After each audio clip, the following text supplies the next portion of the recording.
What is going on, everyone? Lauren Sisler here with AL.com. We are cruising right into week 9 of the college football season. Another edition of SEC Insider brought to you by our wonderful sponsors, Keep Alabama Beautiful. And, Auburn had the week off. It was a bye week. Now it's time to get back on the saddle, get going as they get ready for the back half of the season. And what better way to get things kicked off than with a new member of our team at AL.com, our new Auburn beat writer, Nubyjas Wilborn. What is up, my friend? How are you? Beautiful day. Great day to be alive, Lauren. Thank you for having me on and getting into some southern skies, blue and orange skies, I guess they would say, for Auburn, right? Yeah, I like that. Yep. And the loveliest village on the plains. Just kind of want to get your first of all, we'll get into some background information about who Nubyjas is and where you come from and all that good stuff. So first and foremost, just give me a little bit of background about where you're coming from and, what kind of landed you here with AL.com and gave you interest in coming to Auburn. Well, I was born on a dark, stormy night in August. No, I'm just kidding. But there no, you go. so this, With I the guess stork that flew in, right? right, the stork that just flew on in, just rolled me down. Yeah. By the way, real quick before we get into this, man, shout out to all the readers who sent me emails, including a couple who invited me to church. And I've never actually been invited to church before joining a beat. So really want to shout out those fine people who, giving me invites and really showed a lot of love. Thank you guys for emailing. It means a lot. The welcome, it's kind of overwhelming. I mean, it literally got over 300 emails within an hour putting that story up. Are you kidding me? No, I'm not, man. I mean, it truly touched me. And everybody had like nice advice from talking about the Acre restaurant. I got at least 50 emails about the Auburn Creed. And I guess I got to figure out what that is and study that and learn that. Whatever it takes for me to ingratiate myself. And got barbecue restaurants and got soul food spots, good old boys kitchen and all types of places. So really wanted to start with that. But as far as my story, grew up in Atlanta, Georgia. Grew up reading the old AJC. Actually, I can even remember when I was really young when the Atlanta Journal and the Constitution were two different papers.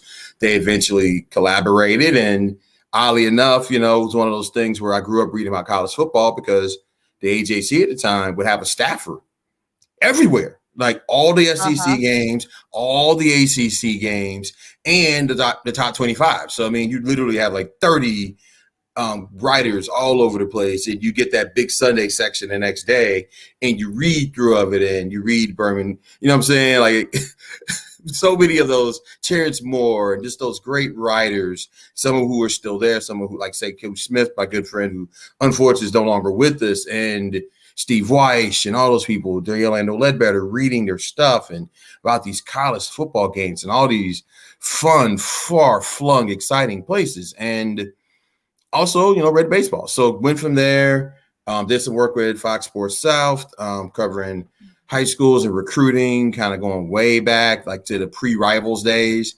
Then from there, went to Cleveland.com, oddly enough, a familiar friend here, where I did some high school stuff in the Cleveland area. Got to cover a few guys who actually are doing some stuff in the NFL. So it's kind of been interesting seeing some of those guys go to the NBA. Like Amari Stevenson, for instance, had him when, who he was with the Hawks. So I'm excuse me, Amari Spellman. So saw some of those guys. A lot of those players are doing some really well things. Went from there, covered healthcare down in Tallahassee, Florida for a little bit. Which was totally different, but also got to still do some Florida State. But, with healthcare, you learn how to file a FOIA request. You learn how to figure out what's happening with an injury. And all those things can tie back into the college football and sports. And then went from there, went to the MDJ, covered Atlanta Braves for them for a couple of years, got to see they signed a couple of decent young players, kid named Austin Riley. Johan Camargo, Ronald Acuna, Ozzie Albies, Max Breed, and, a bunch of those guys like that, Tuku Toussaint, got to see a couple of those guys when they were coming up along the minors. And, they had this weird minor league manager, this guy named Brian Snicker, who was around for a little bit. And, apparently, I guess he could manage some baseball. So, apparently, Brian Snicker, a man who is probably the 6th longest Braves tenured employee. I mean, you look at, he's technically worked for the Braves longer than Bobby Cox, John Strohholz. All right. That's what you're talking about. You're talking about him, other than like Terry McGurk, who's like the owner, basically, in theory, of Liberty Media, from Liberty Media. But you look at Terry, other than Terry McGurk, and of course my man Walter Banks, who's like legendary usher there, it's pretty much Brian Snicker, who has been with the Braves, worked all the way up, and got to chronicle a little bit of his journey there. Went up to Pittsburgh, covered the Pirates, had Clint Hurdle, who was the manager at the time, old school baseball guy, learned a lot from him. Oddly enough, Clint was really cool with Ron Washington, who was third base coach down there in Atlanta. And, Ron probably learned more cuss words than I could ever even imagine. So I have to be careful not put any of those on here. But, yeah, we keep this thing filtered. Although I will say our commenters, not always. Yeah. Well, bless their hearts, filter man. The comments, but we try. They're going to do their thing. So, I got to do that and got to cover some Pirates and had some interesting stuff there, including the Felipe Vasquez incident. And, we won't really get into the details of that because we're going to keep it good and clean here. But from there, went on to cover Penn State for a bit and really had a good time with, oddly enough, led me to Auburn. I got to cover the Penn State Auburn game from that side, learning about it, which is interesting because I had my job interview basically the week before. So I flew down. Yeah, so it's wild. So I had to go to State College for practice, drove back to Pittsburgh. It was 2 hours based out of Pittsburgh, covering State College. Drove back to Pittsburgh, flew down, basically was in between Birmingham and Auburn for about 50 hours altogether. Flew in, met with John Talty, who's, of course, sports editor, and Izzy Gold, who, of course, is the executive editor, and Tom Green, who's my partner, and Joe Goodman came out, and Casa Grande. So, got to kind of meet them, but then had to go back and did get on Penn State. So, anyway, did that, wrapped it up, and switched over and basically covered the Auburn-Georgia game. And which was quite a hoot. Not so much for Auburn, but it was no offense. They played hard, and then did the Arkansas game at home, which was interesting, a little different. I prefer to be there, which is why I'm getting ready. As soon as we get off here, get on the drive and head down south to get down there for that Auburn Ole Miss game, that night game down there. You have not made the move yet from Atlanta quite yet, huh? Not yet. Well, from Pittsburgh, but yeah. I mean Pittsburgh, but you were in Atlanta, but so you're in Pittsburgh right now. Yes, as we speak. And then as soon as we get off here, I'm gonna get in the old car and head my way down there and hopefully be back and get set up for the rest of the week. Interviewing players via Zoom, getting to know the place, found an apartment down there in Auburn, and get moved in, and then be ready for that game on Saturday. Well, we want to give you a warm welcome with that. And I love it. I mean, your resume, wow, you've been all over the place. You've covered a lot. You've seen a lot. And now you get to see the Auburn Tigers. Gene Chauncey Tuck here said, stay out of the comments, stay away from the Twitter trolls. Yes. I know. We gotta stay away from those folks. They'll get you hard. If they want to be nice, I can talk to them nice. And we could disagree at times. Yeah. As long as it's respectful, as long as it's polite, because, listen, I'm still new to the program. Now, I grew up in the South, so I'm familiar with Auburn. I know the mascot is Tiger. I know the war cries War Eagle. I understand that. I learned that a little bit. I know a little bit about Toombs Corner. I've seen the toilet paper. And I got to see Jordan Hare. And so I'll learn more as we go along. But I want to learn. And I want you guys to, as both colleagues, you, Lauren, and as well as the readers, hey, man, teach me. Because there's going to be a lot of things that I am still learning, and I want to learn. I want to understand the Auburn fan perspective.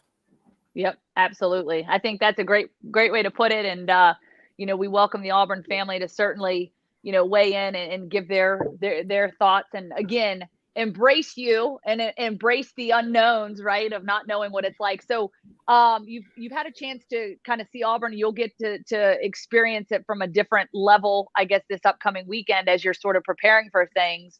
What do you make of the Auburn campus and just sort of all the feels of Auburn so far? Oh man, it's a gorgeous campus, man. I mean, it is beautiful. I mean, I get it. I understand what they call it, the loveliest village in the plains. I mean, and it is. I mean, it's beautiful. Seriously. I mean, I still want to get inside the arena. I still haven't really seen the football facilities. I look forward to. I heard that apparently they're spending a little bit of money on expanding that that at practice facility. That's what I heard.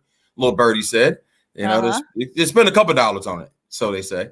But it's a few, here and there. But I mean, that's what it is. Because when I covered Penn State, as I was leaving, they're doing a $50 million expansion on their building.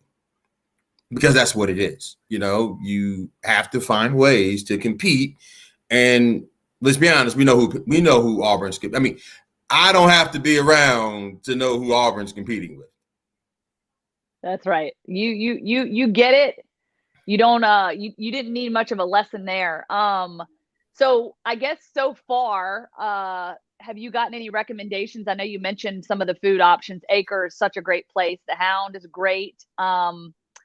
And what's the other place? Amsterdam Cafe is another one of my favorites. So I certainly like that. All right, what's new with these Goldberg sandwiches? I got several of those. Mama Goldberg's, Mama G's. So Mama G's, so they actually steam their sandwiches. So the bread's really soft and they steam them.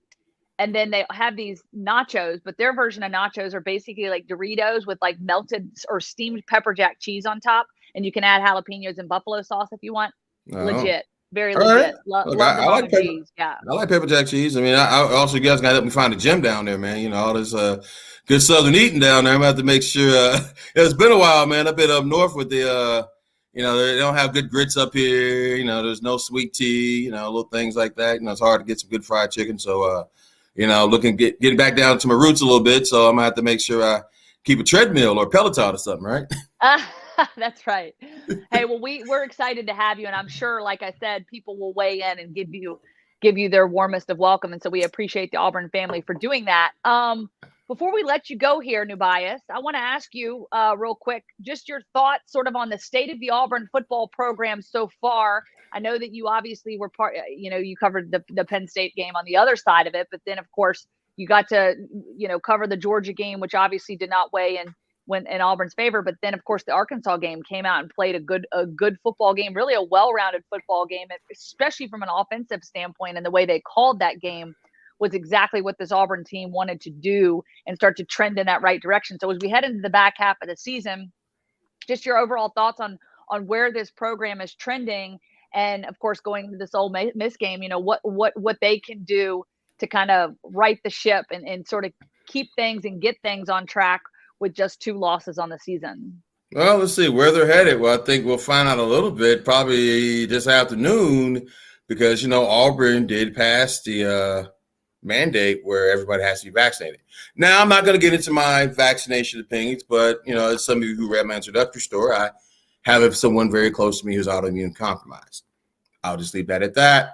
I know it's a thing. I'm still starting, so I don't want to really get off into that. However, is the head coach vaccinated? Is he willing to be vaccinated?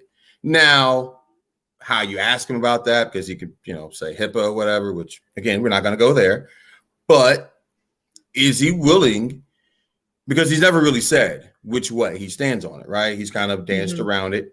Well, he ain't going to be able to dance around it now because it's either you are or you aren't, right? And is he willing to say what it is to keep his job? Because it seems like he might be the right head coach. And then that directly impacts how you view the athletic director, Alan Green, right? Because, he had to make some tough decisions to get rid of the previous head coach and bring in someone new. Yep, absolutely. And if something goes weird, then now you're looking at Alan Green a little funny. If it goes well, and let's say they go out and they beat Ole Miss, which won't be easy.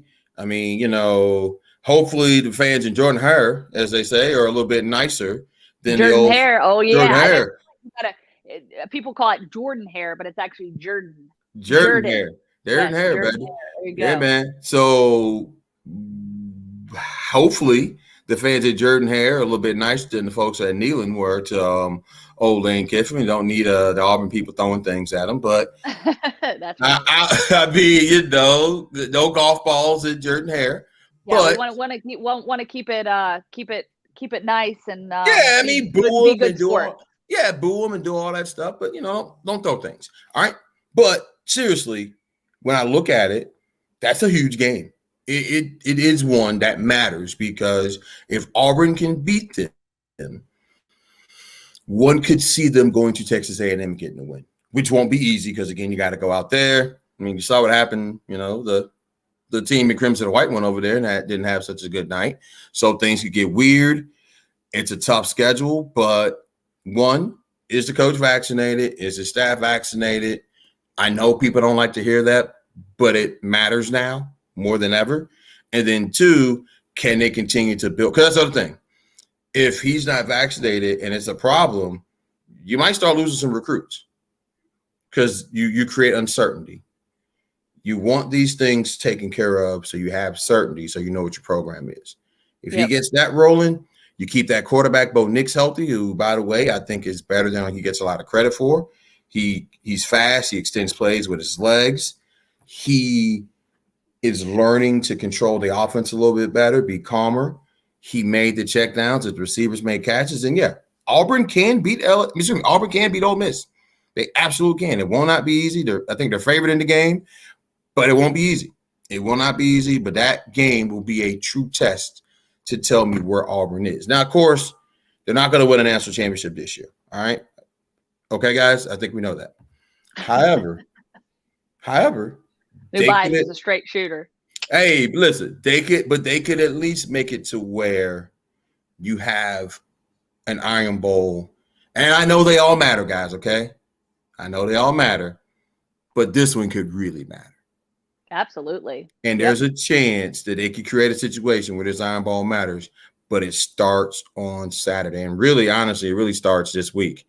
How they handle themselves and the media availabilities, how they handle themselves on the practice field, and what they do on Saturday night at Jordan-Hare. Yep, absolutely. And Nubyjas, I know we'll hear from Coach Harsin later on this afternoon, and I know you'll be coming to the Plains to be reporting on that. So where can people find you on social media? What's your social media handle so they can follow you there on Twitter and wherever else you are? So they could do Wilborn19. That's my Twitter. That's my IG, Snapchat.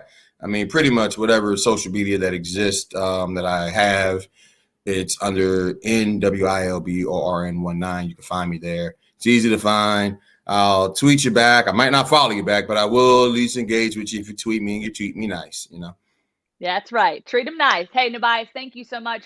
Welcome to the AL.com family. Welcome to the state of Alabama when you finally get here officially. But in the meantime, please travel safe. Enjoy this upcoming week of college football, and I look forward to meeting you in person at some point in time later this season. So thank you all, and thank you all for watching, and thank you to our sponsor, Keep Alabama Beautiful. Peace out. Have a safe week.